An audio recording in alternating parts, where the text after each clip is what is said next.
ये वीडियो मेरे सभी हिंदू भाई बहनों के लिए बड़ी ही जरूरी है। अगर देश में हलाल सर्टिफिकेट हो सकता है तो देश में ओम सर्टिफिकेट क्यों नहीं हो सकता?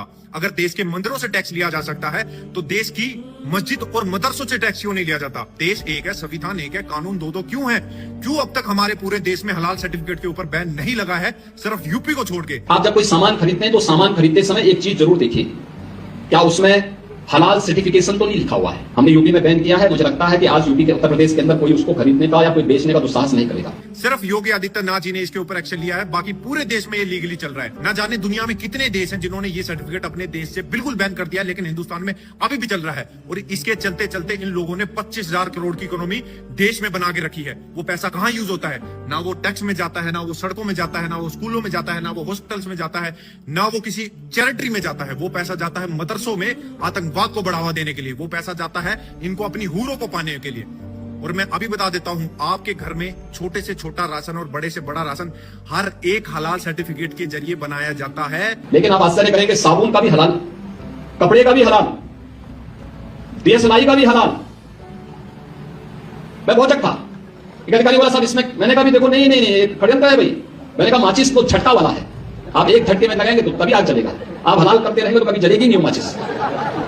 तो मैंने कहा इससे बड़ा झूठ क्या हो सकता है? जब भी आप सुपरमार्केट से या कहीं से भी कोई सामान लेते हो, किराने की दुकान से कोई सामान लेते हो, उसके पीछे देखा करो FSSAI के अलावा एक ग्रीन कलर का मार्क लगा होगा जिसपे लिखा होगा हलाल सर्टिफाई।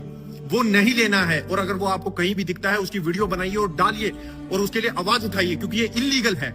सरकार के ऊपर हमको प्रेशर बनाना होगा कि ये सर्टिफिकेट हमारे देश से बैन होना चाहिए किसी भी हालत में, क्योंकि हमें ये सर्टिफिकेट हमारे देश में नहीं चाहिए, क्योंकि इनका पैसा हमारे लिए यूज नहीं होता है। अभी कुछ दिन पहले जम्मू एंड कश्मीर से एक केस आया था जहां पर 2 जिहादी जो मिठाई की दुकान चलाते थे, वो अपनी मिठाइयों के अंदर अपना स्पर्म मिलाते थे, अपना यूरेन मिलाते थे। रोटी पे जो तंदूरी रोटी बना रहा था तो ये थूक रहा था उसमें। कितनी बार थूका तूने? कम से कम 100 बार तो मैंने देख लिया तुझे। कितनी बार थूका तूने रोटियों पे? क्या किया तूने? थूक रहा था। और इनके लिए हलाल करने का मतलब होता है आपके खाने में थूक देना, आपके खाने में मूत देना, आपके जो फ्रूट्स हैं उनके अंदर इंजेक्ट कर देना।